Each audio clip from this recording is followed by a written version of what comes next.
Megérkezett hozzánk Barabás Évi, jó reggelt! Mi az, amit ilyen büszkén tart Zoli? Még én sem tudom. Azt hozzá, hogy Macika is megérkezett. És Macika is megérkezett. Ő is ott volt Namíbiában. Namíbiában. Igen, csak ő most még törölgeti a szeméből a csipát, mert nem szokott hozzá ez a korai keléshez. Az egy kalabás nevű növény. Kalabás. Igen, ezt igaziból a fánterem, még nagyobb bogyóra is tud nőni, és az a baj, hogy nem lehet megenni. Viszont gyönyörű dísztárgyakat lehet belőle készíteni, és Namíbiában nagyon sok törzsnél jártunk, akik ami számunkra tényleg szemét, abból is képesek kincset csinálni, ebből egy ilyen kis dísz tököt csináltak, vagy hangszert. Namíbiában? Hát egy kalandtúrán vettem részt. Ez volt az első Diamond Trophy Namíbia nevű verseny, ahol nagyon sok magyar indult jeepekkel, családok, baráti társaságok, munkahelyi társaságok, és hát majd, hogy nem felfedeztük az egész országot, egy óriási kört tettünk, voltunk az Etosha Nemzeti Parkban, ahol Macika is látott, majdnem ilyen közelről, de olyan közelről, mint az operatőr kollégál, elefánt megáll előttünk, és elkezd inni a tócsából. Elefántnak hatalmas fülei, hatalmas agyarai, fél órája nézzük, izgalmas, csak már rég elmentek a többiek, és nekünk azért utol kéne őket érni. Elmerjünk mellette menni, vagy nem merjünk elmenni. Tehát ugye nagyon izgalmas, mert ők szabadon, mi meg bezárva az autóban, tehát egész másfajta állatkert. Zsiráfok, zebrák, minden, oroszlán. Oroszlán ilyen közel, mint ti, nyalogatja a száját, és még folyik a vér a fogairól, mert hogy előtte ejtette el az áldozatot, jól megette, és hihetetlen volt ilyen közelről látni, hogy elfáradt és piheget, és jól lakottan feküdt a fa árnyékában.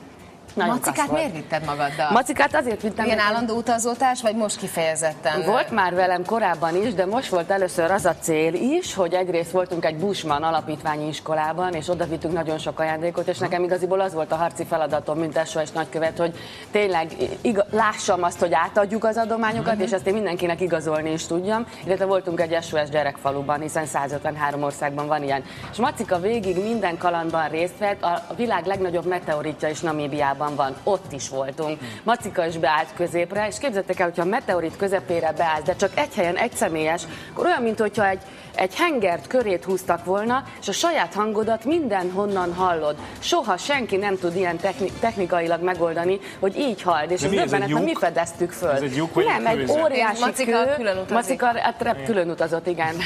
Szóval ez nagyon érdekes, mert egy hatalmas nagy kő, de olyan, mintha egy vas tömbön állnál. Nem tudom, hogy milyen mélyen a földben még ennek a meteoritnak ott van a másik része, vagy hát ugye így belefúródott a földbe, és ez a bolygón a legnagyobb meteorit, és ezt mi fedeztük föl, hogy ilyen különleges hanghatás van ott. Tehát ez döbbenetes volt. De hát voltunk egy olyan Namíbiában az első, nálunk mi az Andrássy út, a világörökség része, tehát és a világörökség részén különleges sziklarajzok, amik igazolják azt, hogy most már majdnem elsivatagosodik az a terület, de hogy ott hányféle állat élt, mert ugye ott vannak a bushmanoknak a rajzai. Na, és az a lényeg, hogy Macikának a barátjait mind odaadtuk a gyerekeknek, de Macikát végig fotóztuk, és lehet, hogy egy pici mesekönyvet ebből összeállítunk a többiekkel, és a beteg gyerekek a kórházakban ezt tudják nézni. Ez olyan, mint az Amélie-ben a kerti törpe, abszolút emlegettük sokszor a kerti törpét, hogy a Macikának mekkora történetei vannak. Szóval hány kilométert tettetek meg összesen? De igazándiból ezt még mindig nem adtuk össze pontosan, bár GPS-ek alapján tudnánk, hát sok ezer, nem tudom, 4, 5 vagy 6 ezer kilométer, de teljesen a sivatagon a világ egyik legmagasabb vándorló homok dünéjéről is lecsúsztam farostlemezen. És hoztál ilyet, ez micsoda? Ezt egy himba törzstől kaptuk, ugye ez most ismerkednünk kell különböző törzsek neveivel, és a himbáknál az a szokás, hogy a nők bekenik magukat, ahogy ezt a baba is be van kenve, kecskezsír téglaporral összekeverve. És a homlokuk tetejétől a talpukig be van, és nagyon érdekes, hát nekünk sokaknak büdös, de most például valaki azt mondta, hogy milyen érdekes tejszaga van, mert ő dolgozott egy tejüzemben, és hogy ez érdekes. Tényleg? És csak a nők, és gyönyörűek, és ott ülnek, és pici kis sátorban laknak, és a kecskék ott legelnek mellettük, de kincset csinálnak, például ott egy karkötő. Igen, ez miből van? Nézd meg jól, ismerős számunkra. Ziherájztű. Meg tudja azt mutatni valaki közelről? Ez miből van? Tudom, hogy már kevés az időnk, de ezt nézd meg. Hát ez nyilván valami műanyagból. Miért nyilván? Mert már mondtam, hogy hulladékot dolgoznak fel. Abból van egyébként valami műanyagból? PVC. Nem mondod, és milyen szép. De az üdítős dobozokból repülőgépet gyárt hajtogatva, és kis autót, de rádiót is, ami szól. tehát drótokból, és elképesztő, és olyan tiszta az ország, hogy mi sajnos tanulhatnánk tőlük. Fantasztikus. A leghátsó, tehát ahol már senki sem jár, már a madársa, csak véletlenül mi jeeppel, még ott is van egy tiszta WC. Visszavágysz Afrikába? Képzeld el, hogy vissza, pedig úgy voltam vele, ahogy te is mondtad, hogy hát Afrika, jaj, hát ő belém szeretett, meg én is belé az SOS gyerekfaluban, el nem engedte a kezemet, jött volna ki velem a faluból. Nagyon édes kisrác volt.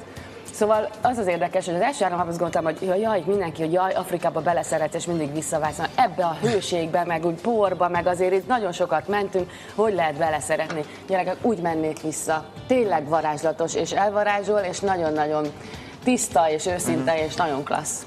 Hát nagyon szépen köszönjük ezt az élménybeszámolót. Macika is köszöni. Sziasztok! Ja, őt szeretném itt hagyni. Igen, mert hogy Macika egyébként karácsonyi ajándék lesz. Ugye idén is lesz minden egyes RTL klubos műsorvezetőtől ismertem, mert egy kis karácsonyi ajándék, amit majd a kedves nézők nyerhetnek meg, kaphatnak meg. Barabás Évi pedig magát Macikát hagyja itt, akinek most már eszmei értéke is van. Bizony, úgyhogy majd még lehet, hogy néhány fotót mellékelek hozzá, de akkor hát, hello Maci. Hát, odaadom nektek, de nagyon jó fej. Nagyon szépen köszönjük. De valakinél nagyon jó helyen lesz biztos. Boldog karácsony. Namíbia felől pedig Mexikóba vesszük az irányt.